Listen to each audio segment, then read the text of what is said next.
მიგრიაული, სამართლის დოქტორი, პროფესორი. საადვოკატო ბიურო მიგრიაული და პარტნიორების ხელმძღვანელი პარტნიორი, ადვოკატი. მოგესალმებით, დღევანდელი ჩვენი ლექციის თემა არის ადვოკატის სტატუსი და მისი საქმიანობის ფორმები. მოგეხსენებათ, რომ ადვოკატი არის მართლმსაჯულების ერთ-ერთი რგოლი სასამართლო სისტემასთან და პროკურატურასთან ერთად. მოგეხსენებათ, რომ წყობრი და ხარისხიანი მართლმსაჯულება ეს არის სამართლებრივი სახელმწიფოს ქვაკუთხედი. ამდენად ადვოკატის როლი ამ მართლმსაჯულების სისტემაში არის ერთ-ერთი მნიშვნელოვანი და გადამწყვეტი. ნებისმიერი სამართლებრივი ურთიერთობა ჩვენს ქვეყანაში რეგულირდება როგორც კანონებით, ისე კანონქვემდებარე აქტებით. ბუნებრივია, ადვოკატთან დაკავშირებით მიღებულია სპეციალური კანონი, ეს არის ადვოკატთა შესახებ კანონი, რომელიც 2001 წელსაა მიღებული და მასთან დაკავშირებული კანონქვემდებარე აქტები, რომლებიც სრულყოფილად აწესრიგებენ ადვოკატის საქმიანობის სამართლებრივ საფუძვლებს. თუმცა ისე არ უნდა გავიგოთ, რომ ადვოკატი მხოლოდ 2001 წლიდან არსებობს საქართველოში, ადვოკატურა როგორც ასეთი, როგორც ინსტიტუტი ჯერ კიდევ მე-19 საუკუნის ბოლოდან მე-20 საუკუნის დასაწყისში, ანუ დამოუკიდებელი პირველად უკვე დამოუკიდებელი საქართველოს პირველი სახელმწიფოს დამოუკიდებელი სახელმწიფოს ისტორიაშიც მნიშვნელოვან როლს ასრულებდა. მოგეხსენებათ 70 წლიანმა, ასე ვთქვათ, პერიოდმა, საბჭოთა კავშირში ყოფნის პერიოდმა აღნიშნული ინსტიტუტის როგორც ასეთი ინსტიტუტი გააუფერულა და უკვე 90-იანი წლებიდან, 91 წელს, როდესაც საქართველოს დამოუკიდებლობა მოიპოვა, აღნიშნული ინსტიტუტიც უკვე დამოუკიდებლად ვითარდება, იწყებს განვითარებას. თავდაპირველად ბუნებრივია ადვოკატის ინსტიტუტიც არ იყო, ასე ვთქვათ, ცალკე ინსტიტუტი, ის იუსტიციის სამინისტროს სისტემაში ვითარდებოდა, მაგრამ მას შემდეგ, რაც 2001 წელს ახალი კანონი იქნა მიღებული ადვოკატის შესახებ, უკვე აღნიშნული ინსტიტუტი როგორც დამოუკიდებელი სამართლებრივი ინსტიტუტი ჩამოყალიბდა და ადვოკატებმა უფრო მეტი თვითმყოფადობა მოიპოვეს, უფრო მეტად დამოუკიდებელი გახდნენ სახელმწიფოსაგანაც, ვინაიდან ადვოკატი როგორც პროფესია დამოუკიდებელია სახელმწიფო ინსტიტუტებისაგან და ის თვითონ აყალიბებს თავის თავში წესებს, ადვოკატის სტატუსის მიღების წესებს, ადვოკატის, ასე ვთქვათ,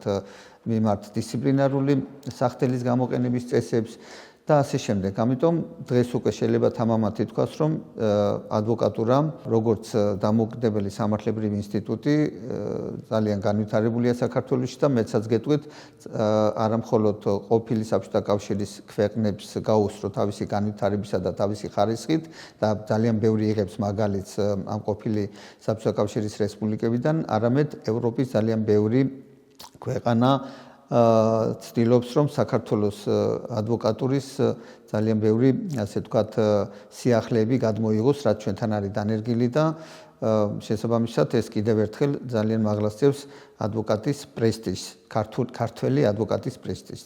ეხლა რაც შეეხება სტატუსს, როგორ შეიძლება მიიღოს პიროვნებამ ადვოკატის სტატუსი, ამაზე უკვე როგორც მოგახსენებთ, თვითონ კანონი აწესრიგებს ამ, ასე ვთქვათ, პროფესიაში შესვლის სტანდარტებს და კრიტერიუმებს. ბუნებრივია, ადვოკატი ეს არის იურიდიული განათლების მქონე პირი და იურიდიული განათლება ეს არის აუცილებელი წინაპირობა ადვოკატის სტატუსის მიღებისათვის. კანონი ითვალისწინებს პირველ, ასე ვთქვათ, საფეხურს განათლების, ეს არის ბაკალავრიატი, თუმცა საკამათოა, რა თქმა უნდა, აღნიშნული საკითხი, თუ კი ვამბობთ, რომ ადვოკატი ეს არის მართლმსაჯულების ერთ-ერთი რგოლი და მოსამართლეებთან ერთად მონაწილეობს მართლმსაჯულების გამტკიცებაში, ბუნებრივია, ადვოკატის სტატუსიც უნდა იყოს ამაღლებული იმ დონემდე, როგორც ეს არის მოსამართლის სტატუსი. თუ კი მოსამართლის მიმართ წაყენებული მოთხოვნა ეს არის მაგისტრატურა, ასე ვთქვათ, იურიდიული განათლების მეორე საფეხური, მე ვფიქრობ, რომ კანონშიც უნდა იქნას შესული ცვლილება და ადვოკატად გახდომისათვის მინიმალური სტანდარტი უნდა გახდეს მაგისტრატურა. მეორე, ასე ვთქვათ, კრიტერიუმი, რაც ადვოკატის სტატუსის მინიჭებას, ასე ვთქვათ, უწყობს ხელს, არის საკვალიფიკაციო გამოცდის ჩატარება, რომელსაც უკვე 2001 წლიდან, მას შემდეგ, რაც ადვოკატურა გახდა დამოუკიდებელი სახელმწიფოსაგან და თვითმყოფადი, თვითონ ადვოკატთა ასოციაცია ასე ვთქვათ, ატარებს ამ საკვალიფიკაციო გამოცდას, განსხვავებით 90-იან წლებისაგან, როდესაც იუსტიციის სამინისტრო უწევდა ორგანიზებას და სახელმწიფო ასეთი გამოცდების ჩატარებას და ბუნებრივი ადვოკატი გარკვეულწილად დამოკიდებული ხდებოდა სახელმწიფოსაგან. დღეს უკვე ადვოკატთა საკვალიფიკაციო გამოცდას, ანუ მისაღებ გამოცდას, ეგრეთ წოდებულს, ატარებს ადვოკატთა ასოციაცია, რომელიც თვითონ განსაზღვრავს საგამოცდო საკითხებს, წელიწადში ორჯერ იმართება ეს გამოცდა და იურიდიული განათლების მქონე პირებს, სტუდენტებს შესაძლებლობა ეძლევათ, რომ ჩააბარონ ეს გამოცდები და შემდეგ გადადგან ნაბიჯი ადვოკატის სტატუსის მიღებისაკენ. როგორც კი ეს გამოცდა იქნება ჩაბარებული, რა თქმა უნდა, მაშინვე არ ხდება ადვოკატის სტატუსის მინიჭება. ამისათვის საჭიროა გარკვეული პრაქტიკის გავლა, ჩვენ ამას ვეძახით ადაპტაციის პროგრამაში ჩართვა და ადაპტაციის პროგრამაც ეს სიახლეა, უკვე რამდენიმე წელია, დაახლოებით 5 წელია, რაც დანერგილია ადვოკატთა ასოციაციის მიერ და ასე ვთქვათ, გამოცდა ჩაბარებული პირებმა უნდა გაიარონ ეს ერთწლიანი საადვოკატო პრაქტიკა ადაპტაციის პროგრამის ფარგლებში და მხოლოდ ამ ადაპტაციის პროგრამის დასრულების შემდეგ იძენენ ადვოკატის სტატუსს. ეხლა რისგან შედგება ეს ადაპტაციის პროგრამა? ის ორი ნაწილისაგან შედგება, თეორიული და პრაქტიკული ნაწილისაგან. თეორია მოიცავს 3 თვიან სწავლებას, დამატებით, სადაც აქცენტირება ხდება უკვე საადვოკატო პროფესიულ განვითარებაზე, იქ კონკრეტული, ასე ვთქვათ, პრაქტიკული საკითხების შესწავლა ხდება თეორიულად და ამის მერე უკვე იწყება პრაქტიკუმი, ეგრეთ წოდებული 9 თვიანი პრაქტიკა კონკრეტულ საადვოკატო ბიუროში. კონკრეტულ ადვოკატთან უნდა გაიაროს მომავალმა ადვოკატმა თავისი ეს, ასე ვთქვათ, პრაქტიკა და 9 თვიანი პრაქტიკის შემდეგ ის უკვე მიიღებს, რა თქმა უნდა, განაცხადი წარადგინოს, შეიძლება აქ ნებაყოფლობითია, შეიძლება ეს ყველა წინაპირობები დააკმაყოფილოს, მაგრამ საბოლოო ჯამში უარი თქვას სტატუსის მიღებაზე, იმიტომ რომ იმ პერიოდში შეიძლება სულ სხვა შემოთავაზება მიიღოს, მოსამართლე გახდეს, პროკურორი გახდეს და ასე ვთქვათ, უარი თქვას ამ ადვოკატის პროფესიაში შესვლაზე. ამიტომ არის, რომ საბოლოო ეტაპი ნებაყოფლობითობა კონკრეტულმა პირმა, რომელმაც ჩააბარა საკვალიფიკაციო გამოცდა, გაიარა ადაპტაციის პროგრამა, უნდა განცხადებით უნდა მიმართოს ადვოკატთა ასოციაციას და მიიღოს, ასე ვთქვათ, სტატუსი და უკმაყოფილდეს მოთხოვნა. ეს არის ის გზა, რომელიც უნდა გაიაროს პირმა იურიდიული განათლების მიღებიდან ადვოკატის სტატუსის მიღებამდე. ამის შემდეგ, რა თქმა უნდა, დგება საკითხი, როგორ უნდა განახორციელოს მან საადვოკატო მომსახურება.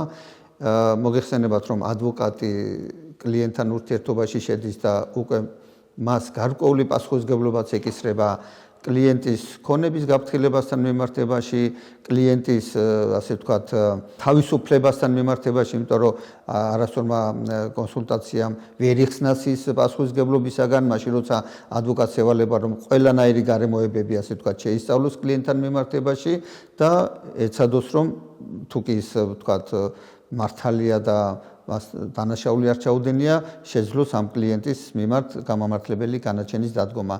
არც თუ ისე ნაკლებია ქონებრივი, ასე ვთქვათ, პასუხისმგებლობის არიდება.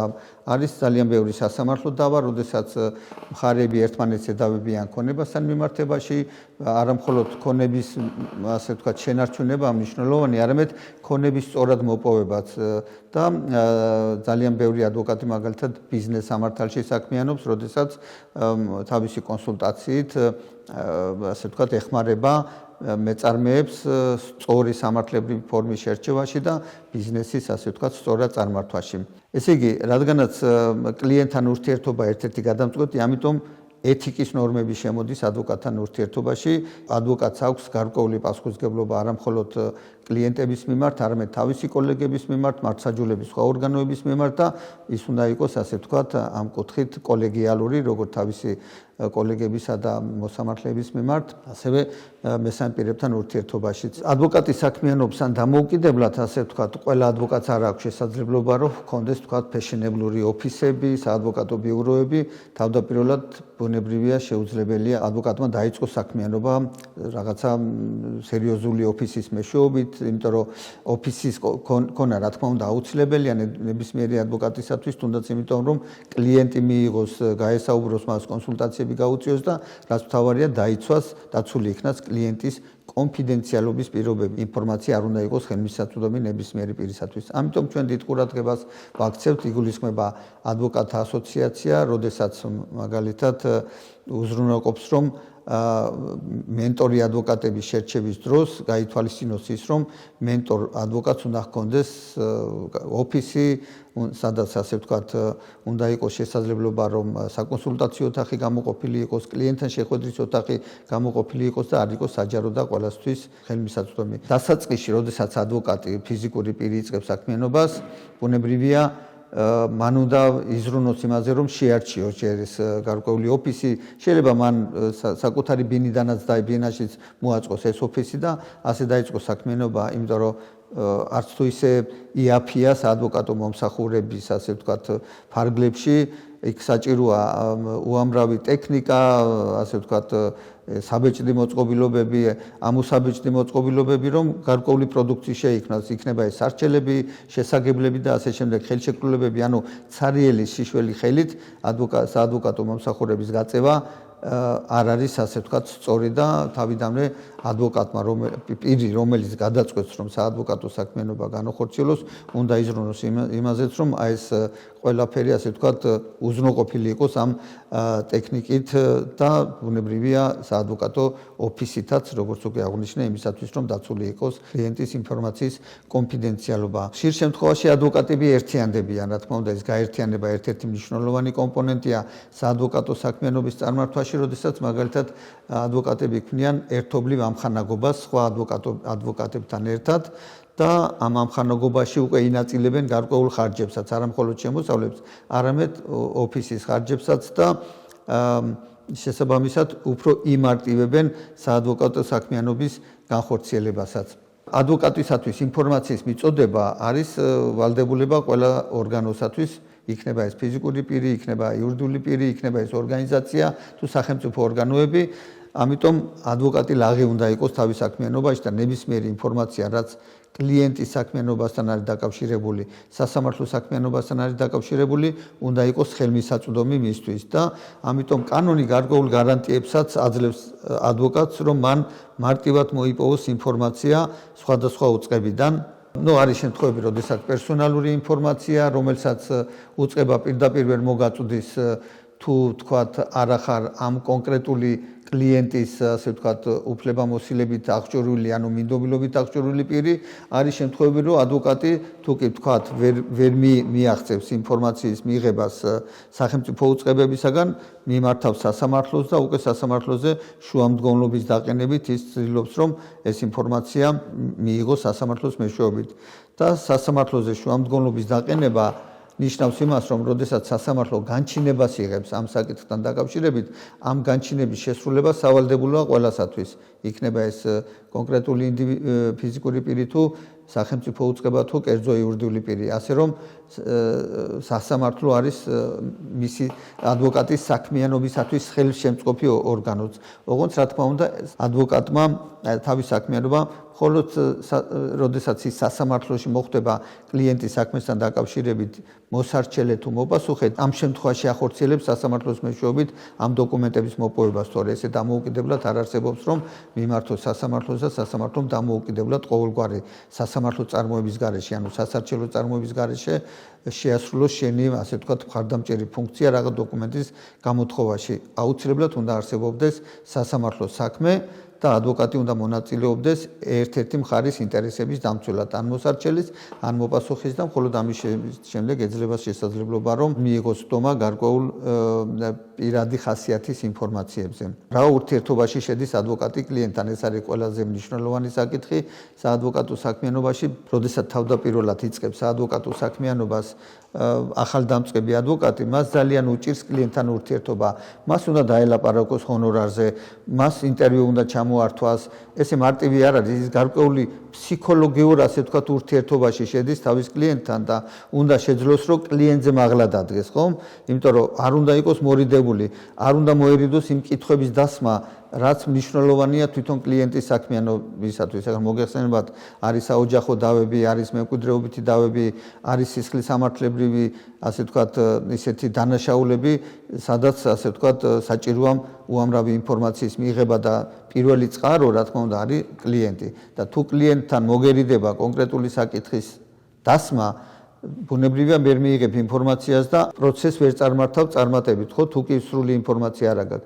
ამიტომ ეს ადვოკატმა უნდა დაძლიოს ეს ბარიერი კლიენტთან ურთიერთობის და ჰონორარზე თავისუფლად უნდა დაელაპარაკოს, იმიტომ რომ ეს მისი გასამრჯელოა, ის ასე ვთქვათ, მისი შემოსავლის ძირითადი წყარო გამოდის ხშირ შემთხვევაში, როდესაც ის კლიენტისაგან იღებს ანაზღაურებას და რაც მთავარია, სწორი ინტერვიუს წარმართვა კლიენტთან.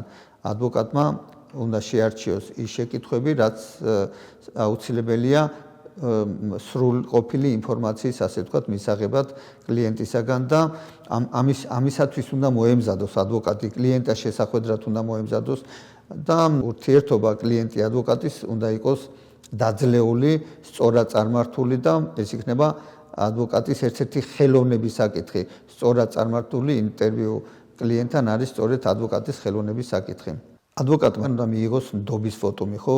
კლიენტის ნდობა უნდა დაიმსახუროს და ბუნებრივია კლიენტი, როდესაც მასთან მიდის და სრულ ინფორმაციას აწვდის მის პირად ურთიერთობებზე, პირად საკითხებზე, დანაშაულთან დაკავშირებულ გარემოებებზე, ეს ნიშნავს, რომ ის სერიოზულ ნდობაში შედის ადვოკატთან. ამიტომ ადვოკატმა ეს ბოროტად არ უნდა გამოიყენოს კლიენტთან ეს ურთიერთობა და ყველანაირად უნდა ეცადოს, რომ კლიენტის ინტერესი წინ წამოსწიოს და თავის პირად ინტერესზეც ზოგიერთ შემთხვევაში უარიც უნდა თქვას. ძალიან ბევრი მაგალითი გვაქვს ამასთან დაკავშირებით და ძალიან ძნელია, ასე ვთქვათ, გამიჯნო, როდის უნდა წამოწიო წინ პირადი ინტერესი და როდის უნდა წამოწიო წინ კლიენტის ინტერესი. ეს ისე უნდა გაკეთდეს, რომ კლიენტის ინტერესი არ დაზარალდეს. მაგალითად, ადვოკატი ავად გახდა და ამ დროს პროცესი აქვს კლიენტის ისეთი პროცესი გადამწყვეტი, რომ არ გამოცხადებამ შეიძლება გამოიწვიოს დაუსწრებელი გადაწყვეტილების მიღება კლიენტის მიმართ.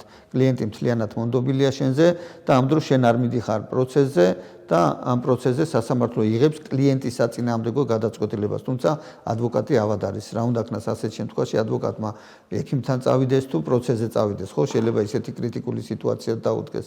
ნუ არის, რა თქმა უნდა, ასეთ შემთხვევაში ადვოკატმა ყველა ღონეს უნდა მიმართოს, ყველა ზომა უნდა მიიღოს, რომ მოახერხოს პროცესის გადადება, ინფორმაციის მიწოდება სასამართლოსათვის მისი მდგომარეობის შესახებ, რომ კლიენტი არ დაზარალდეს. კლიენტი ადვოკატთან ურთიერთობაში შედის სახელშეკრულებო ურთიერთობას ამყარებს და ძირითადად ეს გამოიხატება მინდობილობის გაცემაში. ანუ თუ კი მინდობილობა მოგცა კლიენტმა, ეს იმას ნიშნავს, რომ ამ მინდობილობის საფუძველზე შეგიძლია განახორციელო კლიენტის ინტერესები მინდობილობაში მითითებული მოცულობის ფარგლებში. მინდობილობა მაგალითად ჩვენ სასამართლო რწმუნებულებას ვეძახით, როდესაც კლიენტი განდობს შენ მხოლოდ სასამართლო საქმის წარმოებას, არავითარი ქონებრივი გარიგებების დადებას, ხელშეკრულებებზე ხელმოწერის დასმას და ასე შემდეგ. ანუ კლიენტი გეუბნება, რომ შენ მე სასამართლოში დამეხმარე. თუ კლიენტს უნდა რომ მისი სახელით, მაგალითად უცხოეთშია კლიენტი, აქ შეიძინო ქონება ან გაყიდო ქონება, ასეთ შემთხვევაში მინდობილობაში პირდაპირ უნდა იყოს ასახული ამის შესახებ და ადვოკატმა მაგალითად მინდობილობა ბოროტად არ უნდა გამოიყენოს, თქვათ არ უნდა გაყიდოს ისეთი ქონება, რომლის გაყიდვის სურვილიც კლიენტს არ აქვს და არ უნდა შეიძინოს ისეთი ქონება, რომლის შეძენის სურვილიც კლიენტს არ ჰქონდა და არ უნდა გადაიხადოს იმაზე მეტი თანხა, ვიდრე კლიენტი, ასე ვთქვათ, შებოჭავს მას ამ თანხის ოდენობით. ესე რომ მინდობილობა არის ერთ-ერთი გადამწყვეტი დოკუმენტი კლიენტსა და ადვოკატთან ურთიერთობაში. არსებობს აგრეთვე ორდერი, ალბათ გაგიგიათ, რომ ადვოკატი წერს ორდერს. ეს ორდერი იწერება ძირითადად სისხლის სამართლის პროცესებში, როდესაც კლიენტი მაგალითად დაკავებულია და ვერ გასცემს მინდობილობას, იმიტომ რომ მას შეზღუდული აქვს მინდობილობის გაცემის შესაძლებლობა. ამიტომ ადვოკატი წერს ორდერს, ცალმხრივად ავსებს ორდერს და წარადგენს ამ ორდერს თქვათ სამართალდამცავ ორგანოებში, სასამართლოში და ასე შემდეგ, რათა კლიენტის ინტერესი განახორციელოს. რა თქმა უნდა, ორდერის გამოწერა, აქაც რომ არ კონდეს ადგილი ადვოკატის მხრიდან არაკეთილსინდისიერ მოპყრობას, მოქცევას, მან ორდერის გაცემა უნდა შეათანხმოს ბუნებრივია კლიენტის, ანუ იმ დაკავებულის ოჯახის წევრებთან და მათი თანხმობის მიღების შემდეგ უნდა ამოწეროს ორდერი.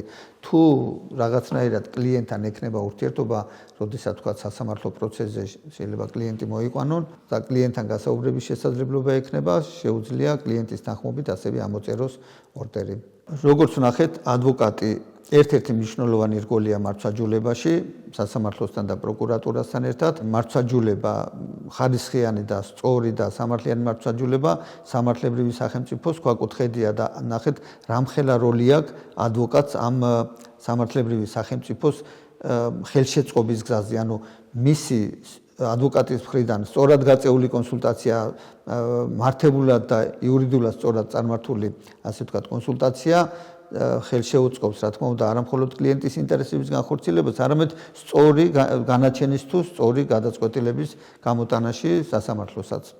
მადლობა ყურადღებისათვის.